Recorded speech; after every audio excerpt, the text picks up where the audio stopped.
अगर हमें वॉर करनी होती, अगर हमारा भारत सरकार चाहती कि वॉर होनी है, तो जो हमारे Sukhoi, Mirage, Rafale line of control के इधर से मार के आए हैं, हम क्या इस्लामाबाद पे तो हम नहीं करा सकते थे? या हम वहां पे 2 एरोप्लेन उड़ाते और यहाँ से नेवी से करवाते, कराची में आग लगवाते? 71 में किया था, तो कोई बड़ी बात नहीं थी।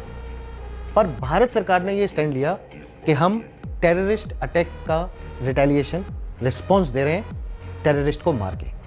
हम युद्ध शुरू नहीं कर रहे हैं, हम कमजोर नहीं है, हमारे अंदर पूरी ताकत है।